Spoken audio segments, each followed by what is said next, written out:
Bismillah, alhamdulillah, wassalatu wassalamu ala sayyidina Muhammad ibn Abdullah al-qa'im bihuquqillah adada ma fi ilmillah salatan daimatan bidawami mulkillah wa ala alihi wa sahbihi ma daqat illa wa farrajahallah amma ba'du. Qalu subhanaka la ilma lana illa ma 'allamtana innaka antal alimul hakim wa la haula wa la quwwata illa billahil aliyyil azim. Rabbi shrah li sadri wa yassir li amri wahlul 'uqdatam min lisani yafqahu qawli. Rabbi shrah li sadri wa yassir li amri wahlul 'uqdatam min lisani yafqahu qawli. Rabbi shrah li sadri wa yassir li amri wahlul 'uqdatam min lisani yafqahu qawli bi jahi Sayyidina Muhammadin sallallahu alaihi wasallam. Ila hadratin Nabiyil Mustafa Rasulillah sallallahu alaihi wasallam wa hadrati azwajihi wa dzurriyyatihi wa qarabatihi wa baitihi wa usulihi wa quraihi wa hawashi wa ansarihi wa junudi wa bahi. ثم حضرة الشيخ عبد المعطي محمد نواوي بن عمر الجاوي الشافعي ولا حضرة الشيخ سيد أحمد المرزوقي المالكي ولا حضرة آبائنا وأمهاتنا وأجدادنا وجداتنا وأعمامنا وعماتنا وأخوالنا وخالاتنا وإخواننا وأخواتنا وقراباتنا وجيراننا ومن حب وسن إلينا ولذوي الحقوق علينا ولجميع المسلمين والمسلمات والمؤمنين والمؤمنات شيء لله لنا ولهم الفاتحة.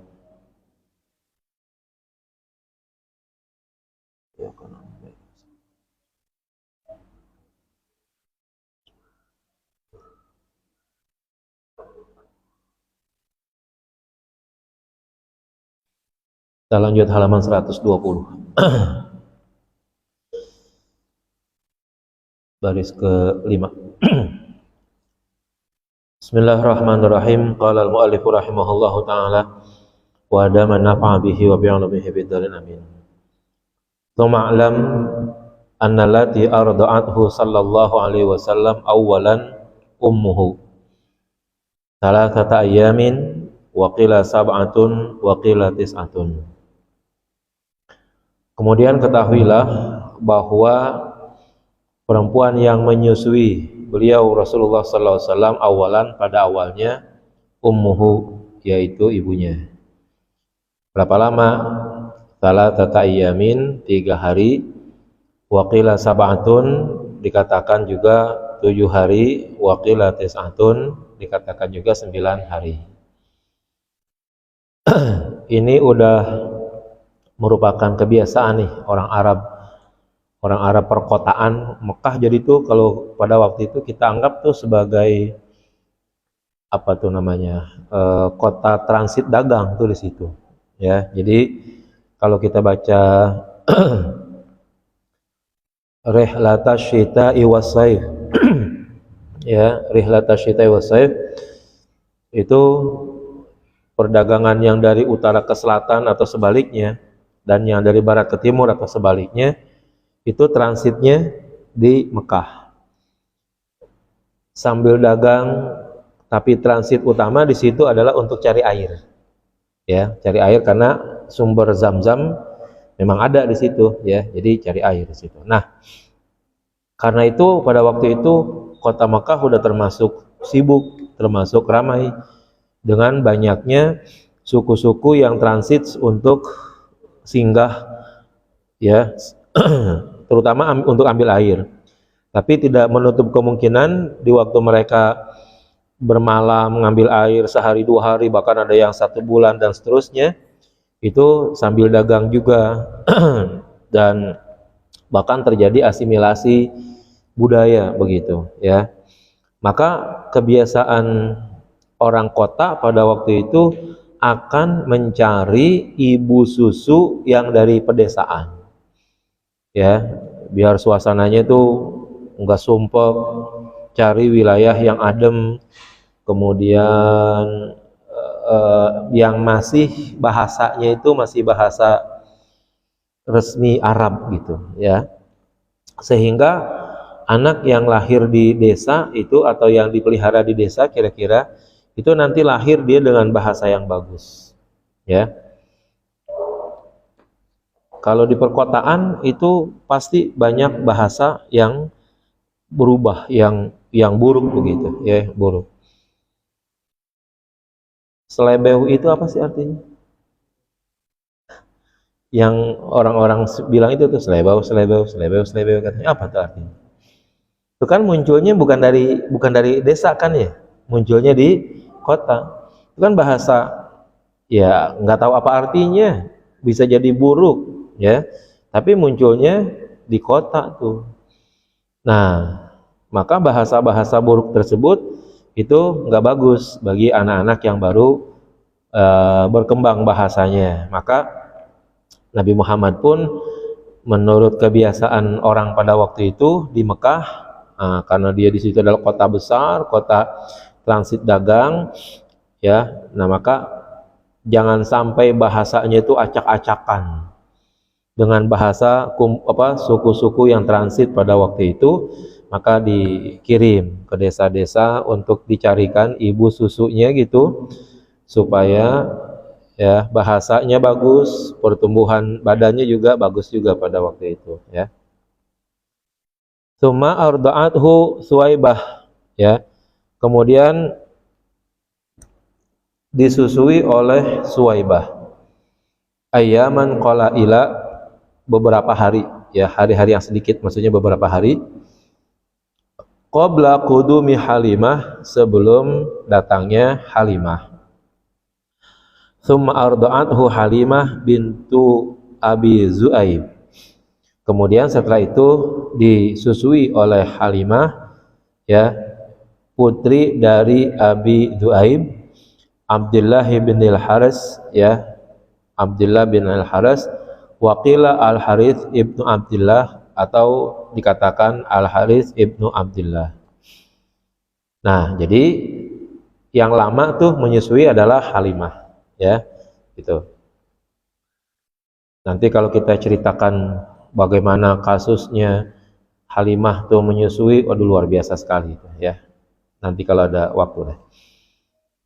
Dzukira, diceritakan, annahu lamma wulida sallallahu alaihi wasallam, bahwa ketika Rasulullah sallallahu alaihi wasallam dilahirkan, qila, ditanya, man yakfulu hadhihi durratul yatimah, siapa yang akan mengasuh mutiara yatim ini, allati la yujadu limit dihakimatun, yang tidak ditemukan, ya, nilai yang seumpamanya. Faqalatit tuyuru, maka burung-burung berkata, nahnu nakfuluhu, kami yang akan memeliharanya, wa naghtanimu khidmatahul azimah, dan kami sekuat tenaga melakukan khidmah, pelayanan yang besar kepadanya. Ini kan gara-gara Nabi Muhammad kan yatim tuh, tapi pada waktu kelahirannya memang sangat luar biasa, ya. Api-api yang disembah di Persia padam, padahal puluhan tahun nggak pernah padam. Patung-patung yang berdiri tegak tumbang semuanya, padahal selama ini nggak pernah kejadian ada Tuhan jatuh duduk gitu misalnya. Kan Tuhan tuh katanya, ya kan, kata mereka gitu, Tuhannya pada nublek begitu misalnya. Nggak ada tuh kejadian kayak begitu. Tiba-tiba pas lahir Nabi Muhammad, ya, suasana terbalik semuanya itu. Tuhan-Tuhan yang disembah oleh manusia pada waktu itu, ya, pada jatuh aja pokoknya gitu, ya. Kemudian waqalatil wuhusyu, berkata binatang-binatang ya, binatang-binatang liar, binatang-binatang buas, nahnu aula bidzalika, kami yang lebih pantas untuk merawat itu dibandingkan dengan burung-burung. Ya, emang burung bisa jagain orang, kira-kira begitu, ya, burung aja kecil-kecil. Nanalu syarafahu wa ta'zimahu, karena kalau kami yang memeliharanya, kami akan memperoleh kemuliaan dan keagungan. Jadi semua makhluk lah pokoknya, ketika dipertanyakan ini, Nabi akhir zaman sudah datang, bapaknya sudah meninggal, ya, jadilah anak yatim. Siapa yang siap untuk memeliharanya, ya? Maka burung menjawab, binatang buas menjawab, yang lain juga pada menjawab. Yang ini tidak direkam di sini, ya. Terakhir, fanada lisanul qudrah, ya, maka berserulah lisanul qudrah, ya, lisan ilahi. Apa seruhannya? Ya jami'al makhluqat, wahai semua makhluk, innallaha kataba fi sabiqi hikmatihil qadimah, sesungguhnya Allah telah menetapkan pada, ya, catatan hikmahnya yang terdahulu.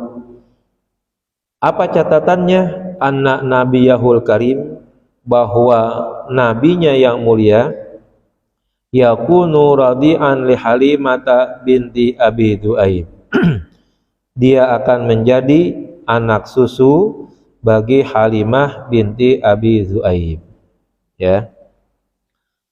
Jadi bukanlah hal yang dianggap kebetulan gitu, jadi bukan dianggap hal-hal yang peristiwanya itu kejadian tiba-tiba bahwa Rasulullah, ya, disusui oleh Halimah, ya, binti Abi Du'aib.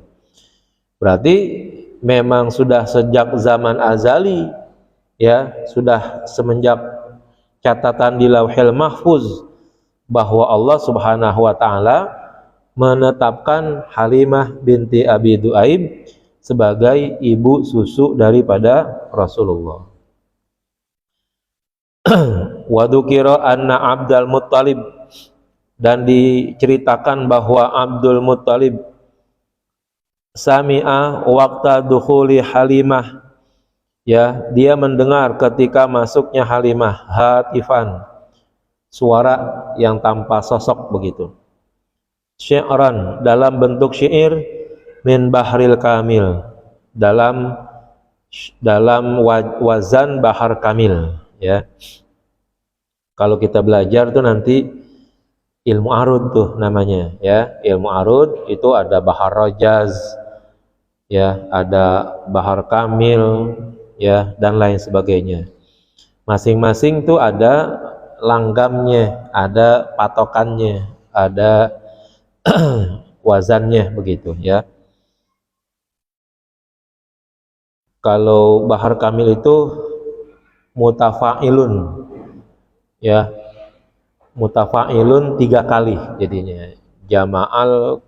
Jama'al kamala minal bukhuril kamilu, mutafa'ilun mutafa'ilu gitu, ya. Jama'al kamala minal bukhuril kamilu, mutafa'ilun mutafa'ilu. Itu harus ngikutin tuh pola kayak begitu tuh.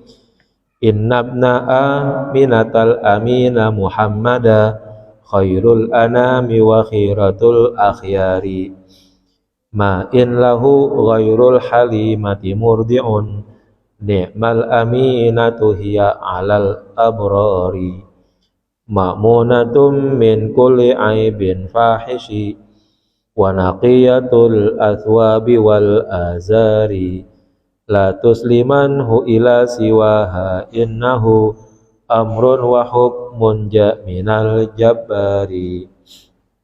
Ya, kalau tahu cara bacanya, nanti taktiknya juga tuh benar jadinya, ya. Sama tuh kalau kita baca Maulid Azab tuh, nah itu baharnya bahar rojaz. Nah, yang kita baca ini juga, ya, Abda'u Bismillah itu baharnya disebut dengan bahar rojaz namanya, ya. Innabna Aminah al-Amin, sesungguhnya putra Aminah al-Amin, yang bergelar al-Amin, Muhammadan, ya, yaitu Muhammad. Khairul anami, adalah sebaik-baiknya makhluk, wa khiyaratul akhyari, dan paling baiknya pilihan. Ma inna lahu ghairul halimati murdi'un, tidak ada baginya ibu susu selain Halimah. Ni'mal aminatu hiya alal abrari, sebaik-baiknya wanita yang dipercaya di antara, ya, di antara al-abror, di antara orang-orang yang pengabdi, orang-orang yang baik. Ma'munah, ia terjaga, min kulli aibin fahishin, dari segala aib yang sangat buruk, wa naqiyatul athwabi, dan bersih bajunya, wal azari, dan kainnya. Ya, ini antara pakaian dan dosa kagak nyambung nih, nggak seimbang gitu ya. Al azar itu artinya adalah kain ya, jadi baju dan kain gitu. Kalau pahala mungkin dosa gitu ya, kalau pahala itu dosa. Kalau mau diartiin al aswab itu adalah pahala, al azar jadi dosa.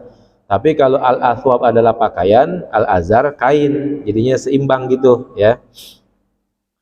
La tuslimanhu, jangan serahkan ya, ila siwaha, kepada selain Halimah. Innahu amrun wa hukmun, sesungguhnya ya, menyusuinya Nabi Muhammad kepada Halimah adalah perintah dan juga ketetapan, ja minal jabari ya, yang datang dari Allah yang maha perkasa. Ja mina itu asalnya ja'ah mina gitu ya, bukan jamina bahasanya tuh ya, karena darurat syair, ja'ah hamzahnya itu dibuangin ya, karena kalau ada ja'a minal nanti bacanya jadi susah ya, maka darurat syair itu menghilangkan huruf gitu ya. Jadi asalnya adalah ja'a minal jabar, jadi dihilangkan ja minal jabar. Nah, jadi berdasarkan syair ini, yang pertama ya, Nabi Muhammad punya gelar amin, punya gelar al-amin itu bukan setelah dia dewasa dan jadi orang baik, bukan ya, tapi semenjak dia lahir dan ketika disusui oleh Halimah bintu Abi Duaib ya tuh. Kemudian Aminah itu adalah wanita yang bersih, yang suci ya, baik ya pribadinya. Kalau pribadi itu dikatakan ma'munah min kulli aibin fahish, dia nggak pernah berbuat dosa besar ya. Dulu di kalangan jahiliyah yang namanya minuman keras sama berzina itu hal yang biasa ya, laki ke perempuan ke itu biasa ya. Tapi Aminah Halimah itu tidak sedemikian ya. Halimah adalah orang yang bersih dari aib dan dari fahish. Fahisyah itu kalau kita baca di dalam Al-Qur'an, hampir pemaknaan paling tingginya itu dan paling banyaknya juga adalah berbuat zina. Itu fahisyah namanya ya. Dan dia adalah orang yang bersih ya, naqiyah, orang yang bersih pakaiannya dan juga kainnya. Nah, selain itu ya, bahwa ditetapkannya Aminah sebagai ibu susu Nabi itu bukanlah semata-mata keinginan dari ibunya, keinginan dari kakeknya ya, tapi sudah ketetapan yang datang dari Allah Subhanahu wa taala. Far'un.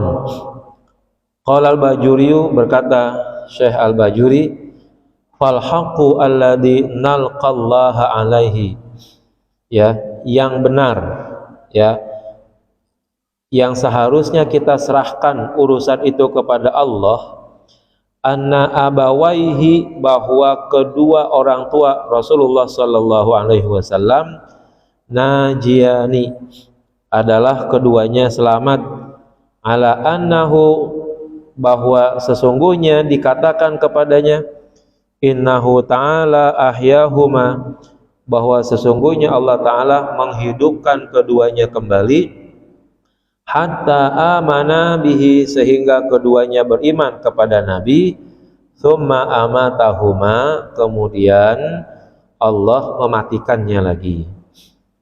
Mana hadisnya? Li haditsin warada fi dzalika, berdasarkan hadis yang datang tentang Islamnya kedua orang tua Nabi. Wa huwa ma ruwiya an Urwah, yaitu hadis yang diriwayatkan dari Urwah, an Aisyah, dari Aisyah, anna Rasulullah sallallahu alaihi wasallam sa'ala rabbahu, bahwa Rasulullah sallallahu alaihi wasallam meminta kepada Allah ayyuhyilahu abawaihi, agar Allah menghidupkan kedua orang tuanya ya bagi Nabi Muhammad. Fa ahyahuma, lalu Allah menghidupkan keduanya. Fa'amana, tolong tasdidnya dihapus tuh. Fa'amana, maka keduanya beriman bihi, kepada Nabi Muhammad. Tsumma amatahuma, kemudian Allah mematikannya kembali. Jadi fa'amana ya, jangan fa'amanna. Kalau fa'amanna kami yang beriman jadinya ya. Qala As-Suhaili, berkata As-Suhaili, Syekh Suhaili, wallahu qadirun, Allah maha kuasa ala kulli syai'in, atas segala sesuatu, lahu ya baginya, lahu ayyakhussa nabiyahu, bagi Allah boleh memberikan keistimewaan kepada nabinya, bima sya'a min fadlihi, apa saja yang Allah kehendaki dari anugerahnya, wa yun'ima, dan Allah memberikan nikmat alaihi, kepada Nabi Muhammad, bima sya'a, apa saja yang Allah kehendaki, min karamatihi, dari kemuliaannya ya. Nih di kalangan orang Wahabi, debat kayak gini nih udah sangat luar biasa banget. Mereka nggak percaya nih hadis ini nih ya, bahwa ya bapaknya Nabi Muhammad itu sama ibunya dinilai kafir aja begitu ya, dinilai masuk neraka. Nanti ada hadis lagi tuh katanya, ada orang bertanya, ya Rasulullah, bagaimana bapak saya? Ada tuh jawaban Nabi Muhammad, abuka wa abi finnar gitu ya, abuka wa abi finnar, bapakmu dan bapak saya di neraka. Padahal sebutan bapak ya bagi Nabi Muhammad, orang yang pada waktu itu dianggap bapak oleh Nabi Muhammad kan bukan bapaknya. Siapa? Pamannya ya. Nabi Muhammad kan nggak pernah manggil bapak kepada bapaknya ya. Ini logikanya nih, coba ingat-ingat deh ya. Nabi Muhammad bapaknya meninggal di waktu kandungan berusia 4 bulan, diperkirakan begitu. Maka secara otomatis Nabi Muhammad nggak pernah manggil ayah kepada bapaknya, kepada Abdullah begitu. Lalu siapa yang dipanggil ayah? Ya, yaitu orang yang memeliharanya. Kalau manggil ayah kepada Abdul Muthalib nggak mungkin ya, karena statusnya adalah kakek gitu. Tapi kalau sama paman ya, itu kita masih punya bahasa yang hampir sama. Orang Jawa misalnya bilang ada Pak D, ada Pak Le gitu kan. Itu kan bahasanya bapak gede sama bapak kecil gitu kan gitu. Kalau kita encang encing, kita sendiri seringkali juga manggil sama encang kita ya, karena anak-anaknya manggil baba, kita panggil baba lagi, kan begitu. Mencing kita juga begitu juga, anak-anaknya manggil baba, kita panggil baba lagi ya, tergantung dah pokoknya. Satu pertanda bahwa Nabi Muhammad pernah ada orang yang dipanggil ayahku gitu. Siapa yang dipanggil ayahku oleh Nabi Muhammad pada waktu itu? Ya pamannya Abu Thalib ya, karena kan semenjak kecil ya, setelah perawatan Abdul Muttalib selesai karena kakeknya meninggal, betul-betul yang ngurus adalah Abu Thalib tuh, bapaknya Ali ya gitu. Dan bapaknya Ali kan itu adalah pamannya dari Nabi Muhammad begitu. Maka bukan hal yang luar biasa kalau paman juga dipanggil ayah gitu.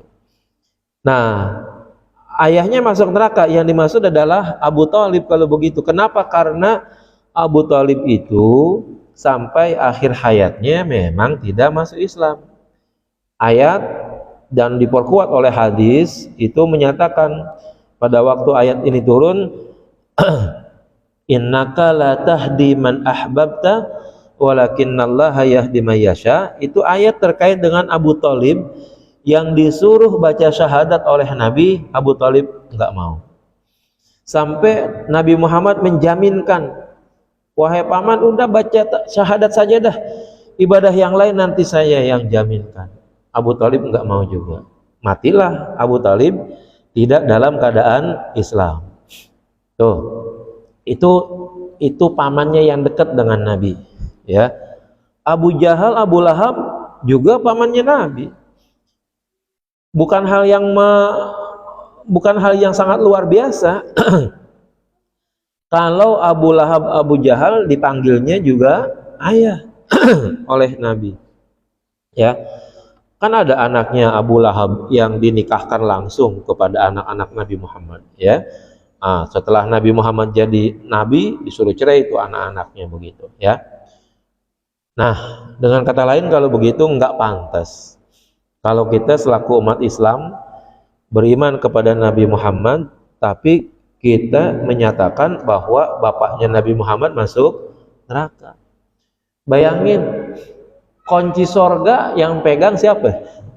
Kasar kata nih ya, nanti tuh tidak ada satupun makhluk yang diperkenankan oleh Allah untuk masuk ke dalam surga sebelum pintu itu diketok oleh Nabi Muhammad, dan belum ada siapapun yang bisa masuk surga kecuali Nabi Muhammad masuk dulu ke dalamnya.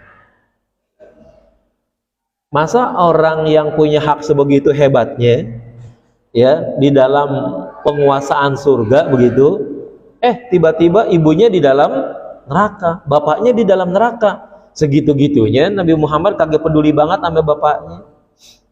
Padahal kita tahu yang namanya manusia, birrul walidain itu kan tidak terkendala oleh waktu, ya. Mau di dunia mau di akhirat, itu yang namanya birrul walidain jalan terus. Pantas apa Nabi Muhammad ngasih syafaat kepada hamba-hambanya yang beriman gitu misalnya, giliran ibunya sama bapaknya, oh enggak lu enggak lu nyak, lu kan kafir sama gua lah. Bapaknya bukan kafir, ibunya bukan kafir, memang pada waktu itu masih masa fatrah. Nabi Muhammadnya kalaupun ada belum diangkat menjadi nabi, ada pun Nabi Muhammadnya masih kecil gitu, ya. Lalu Aminah, misalnya Aminah yang hidup tuh pada waktu itu, emang mau ngapain sama anaknya yang masih kecil tadi itu? Apakah dia tahu bahwa Nabi Muhammad nanti akan jadi nabi? Enggak, ya. Sebangsa Arab pada waktu itu enggak ada yang punya informasi bahwa Nabi Muhammad itu nanti akan jadi nabi, enggak ada yang tahu. Yang tahu siapa yang nanti Nabi Muhammad itu akan jadi nabi, itu adalah ahlul kitab, orang-orang Yahudi yang ada pada waktu itu, orang Nasrani yang masih berpegang teguh kepada Tauratnya Nabi Musa dan berpegang teguh kepada Taurat Injilnya Nabi Isa. Itu yang tahu bahwa nanti ada nabi akhir zaman, ya, akan diutus di dunia ini. Tapi orangnya yang sebelah mana, mereka juga nggak tahu. Tapi ciri-cirinya ada di dalam Taurat dan Injil. Maka Rahib Bahira, salah satu pendeta yang tahu tentang nabi akhir zaman, ya, dan tahu ciri-cirinya, ketika bertemu dengan Nabi Muhammad langsung ditanyain, siapa nama kamu, ya, boleh nggak saya lihat badan kamu, ya, karena di dalam diri Nabi Muhammad tuh badannya ada ciri-ciri khusus yang cirinya itu sudah ada di dalam Taurat dan Injil. Yang tahu para pendeta pada waktu itu. Orang Arab, ya, sejazirah Arab yang ada pada waktu itu di Mekah, nggak ada yang tahu kalau Nabi Muhammad akan jadi nabi, gitu, ya. Aminah kalau gitu gimana? Ya lagi Aminah, ya kan? Engkongnya aja yang begitu hebat, Abdul Muthalib tuh, ya, nggak tahu bahwa cucunya nanti akan jadi nabi. Waraqah bin Naufal itu pamannya Khadijah, baru tahu bahwa Nabi Muhammad akan jadi nabi setelah mendapatkan wahyu. Setelah Nabi mendapatkan wahyu, ya, Nabi cerita bersama Khadijah, lalu Waraqah bin Nawfal bilang, hadza namus, ini adalah malaikat bersayap, katanya. Ya, saya nanti akan beriman kalau engkau benar-benar sudah diutus menjadi nabi. Itu yang tahu dia itu, ya. Khadijah berarti taunya ya dengar dari pamannya kalau begitu, bukan dari Khadijahnya. Khadijah aja baru tahu kalau begitu pada usia setelah menikah dengan Nabi. Ya, Aminah sebagai ibunya tahu apa kalau begitu, ya, karena masih kecil. Kok orang yang tidak tahu-taunya dipersalahkan, ya? Oh, Aminah dan Abdullah nggak masuk surga. Kenapa? Karena ingkar, karena kafir sama anaknya Muhammad, begitu. Ya Allah, ya kan? Itu otak naruhnya di ujung jempol tuh jadi begitu tuh mikirnya, ya kan? Kita aja dah nih sebagai anak, ya, sebagai anak yang ya sewaras-warasnya kita dah gitu, misalnya nih segini-gininya kita nih. Anggap dah kita baru punya rumah gitu, baru gedean dikit kita bikin tuh rumah gitu. Kayaknya yang pantas masuk itu ibu kita kali. Ya, sebelum orang lain tuh, kalau ibu bapak kita masih ada gitu tuh yang paling pantas tuh ya ibu bapak kita, adik abang kita, itu yang paling pertama masuk. Paling kagak bawa-bawain perabot gitu aja. Ya, kan gitu kan? Kita mau pindah nih, rumah kita baru. Daripada nyuruh orang, mendingan suruh aja adik-adik kita, abang-abang kita, ya kan? Suruh angkutin tuh barang-barang. Ya, ibu kita suruh dah nongkrong di sana, jagain. Kan begitu kira-kira. Masa giliran sorga yang milik Allah dan Nabi Muhammad yang punya hak masuk pertama, ya, Nabi Muhammad kaki mikir-mikir banget gitu sama babanya, sama ibunya gitu. Ya Allah, ya kan? Sebegitu banyak umatnya yang masuk gara-gara Nabi Muhammad, bapak ibunya masuk neraka. Emang benar apa begitu? Itu ajaran yang begitu, ya. Nah, kita jangan terbawa arus tuh yang kayak begitu-begitu. Pemikiran kayaknya kayak Islam bener dah, ya. Kalau buat pribadi gitu, saya rasanya kalau ada orang tuh biar dia andaikan tuh negara ini negara bukan negara hukum yang rasanya kita pengen gaplok aja tuh orang, ya.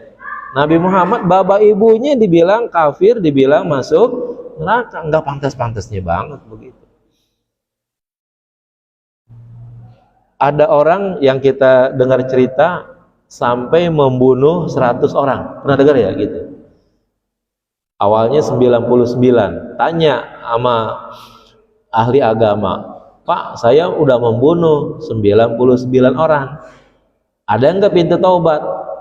Kata tuh orang, boh kebanyakan, ya kan? Udah kagak ada lagi, membunuh 99. Nah, ini orang berpikiran, lah kalau 99 udah kagak ada pintu taubatnya, gue bunuh berapa lagi juga kan sama kalau begitu. Dibunuh lagi tuh orang, tempat dia bertanya, ya. Kemudian akhirnya tanya lagi, masih ada nggak ya pintu taubat buat saya udah membunuh 100 orang, ya. Nah, kemudian atas dasar pertanyaan itu ahli agama berikutnya bilang, masih ada pintu taubat. Kamu sekarang pindah, ya, dari kampung kamu yang jahat ke kampung lain yang baik, biar nanti di sana kamu bisa berbaur dengan mereka dan berbuat baik bersama mereka. Belum sampai ke kampungnya, ya, mati di tengah jalan masuk surga.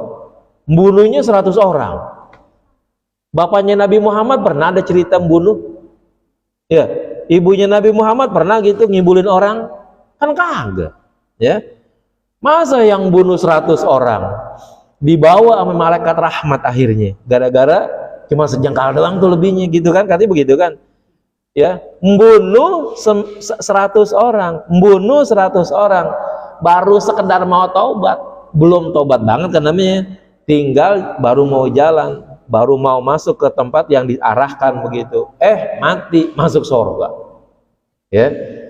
Ibunya Nabi Muhammad nggak pernah berbuat begitu, bapaknya Nabi Muhammad nggak pernah berbuat begitu, dihukumi masuk neraka. Kan emot banget tuh Pole pikir yang begitu kalau begitu, ya. Kagak lurus gitu mikirnya, ya. Oke lah, mungkin itu kan cerita fiktif katanya, cerita bohong. Tetapi dari segi kepantasan tuh sebagai seorang imamnya Nabi, sebagai seorang imamnya Rasul, sebagai makhluk Allah yang terbaik, sebagai kekasih Allah, emang Nabi Muhammad merocot dari mana? Kan begitu, ya kan? Lahir dari mana itu Nabi Muhammad kalau bukan dari bapak dan ibu, ya begitu. Nah, maka kita tidak pantas ya menyatakan apapun kepada ibunya dan bapaknya Nabi Muhammad. Andaikan memang dia belum beragama Islam, emang masanya pada waktu itu belum gitu. Ajaran-ajaran nabi-nabi terdahulu pada masa itu memang sudah terlupakan gitu, ya. Limudatil fatrah katanya. Saking panjangnya masa fatrah, karena antara Nabi Ibrahim, Nabi Ismail kepada Nabi Muhammad itu jaraknya ya 1975 tahun. Ya. Dari Nabi Ibrahim, Nabi Ismail itu satu zaman tuh ya, masih ketemu dari emang anak sama bapaknya. Lalu tidak ada lagi nabi dari Nabi Ibrahim dan Nabi Ismail yang jadi nabi, muncul nanti Nabi Muhammad. Masa yang membedakan antara Nabi Ibrahim, Nabi Ismail kepada Nabi Muhammad itu 1975 tahun kurang lebih. Kan jauh kalau begitu. Wajar kalau ajaran agama ya akhirnya banyak disalahkan orang pada waktu itu, ya.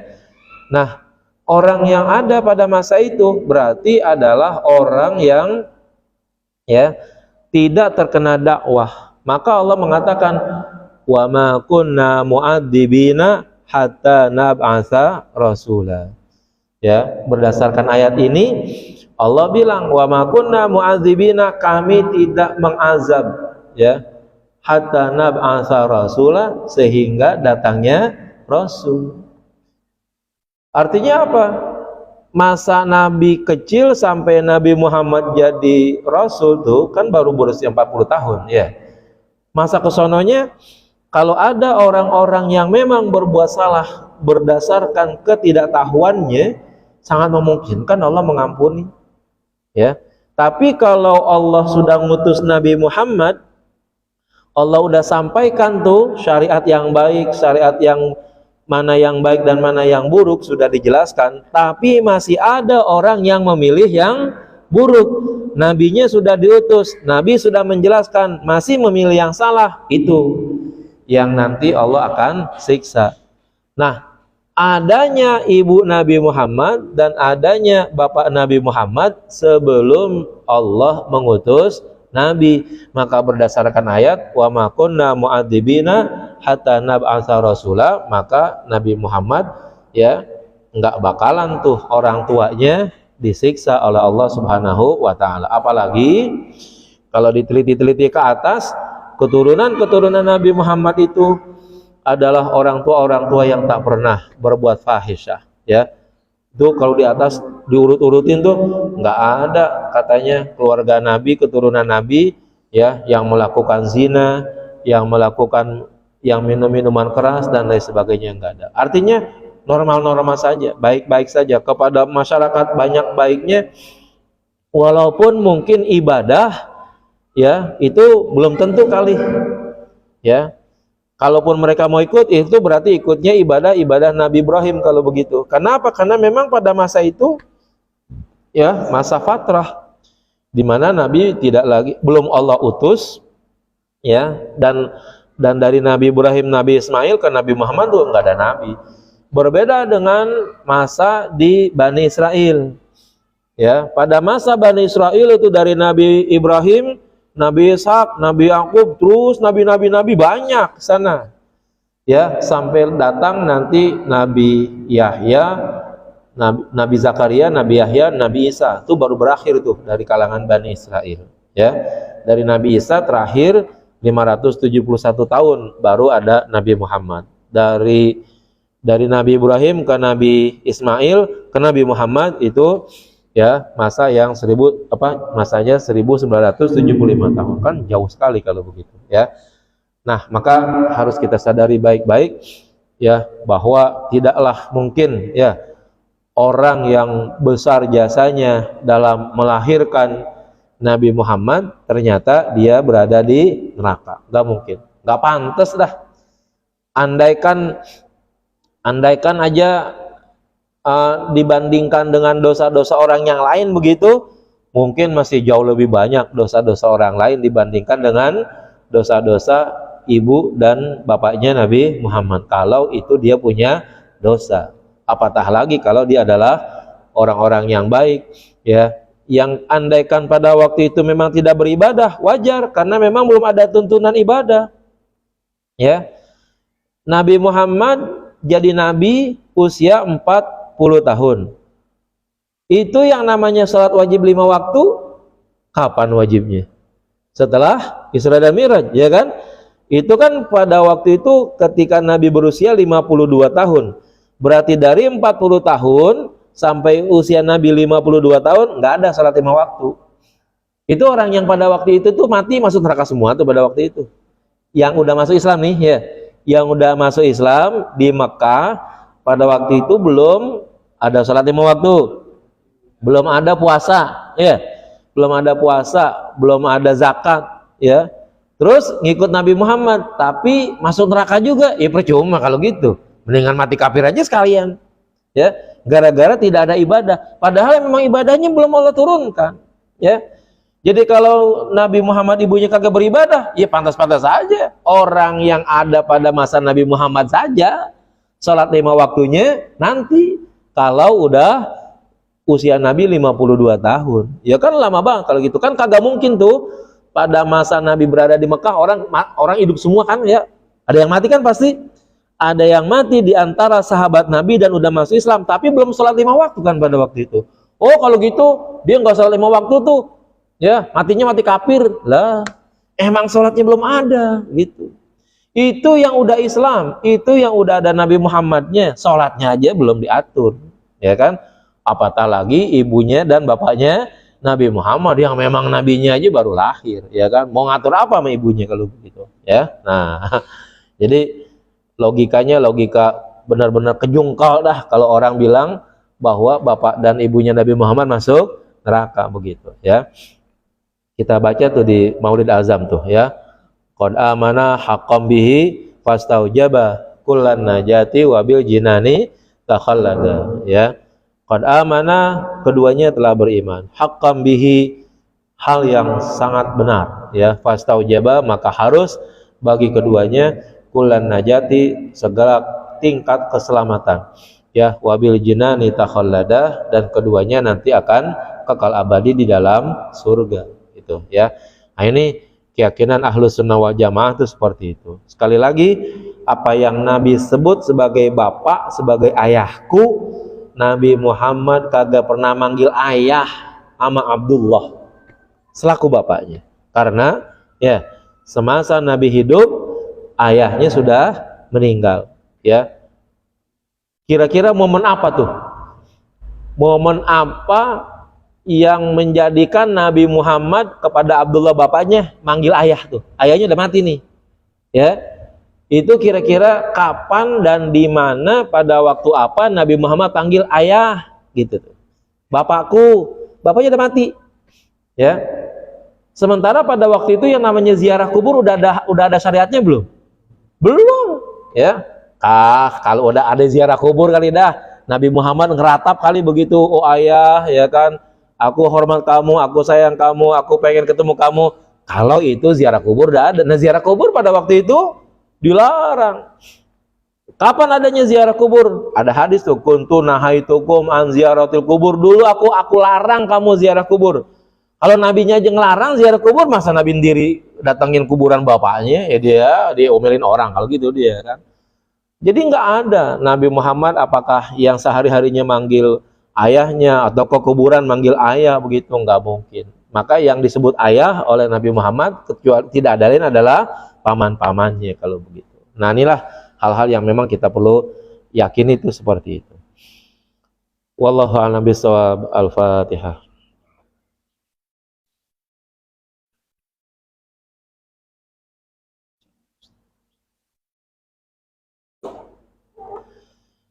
Bismillahirrahmanirrahim. Alhamdulillahirabbil alamin. Allahumma shalli ala sayyidina Muhammad wa ala ali sayyidina Muhammad. Allahumma arzuqna fahman nabiyyin hafzal mursalin siratal muhammadil muqarrabin. Allahumma anfa'na bima 'allamtana wa 'allimna ma yanfa'una wa 'allimna ma jahilna. Allahumma ja'alna wa auladana banatina wa dhurriyyatina min ahmi wal khair wa la taj'alna wa iyyahum min al-syarri wad dhir. Rabbana qulubana qulubahum tala'arifin wa ahlina wa yam siratal mustaqim. Siratal ladzina an'amta 'alaihim ghairil maghdubi 'alaihim waladdallin. Rabbana atina fid dunya hasanah fil akhirati hasanah wa qina adzabannar. Sallallahu alaihi sayyidina Muhammad walhamdulillahi rabbil alamin. Mohon maaf. Assalamualaikum warahmatullahi wabarakatuh.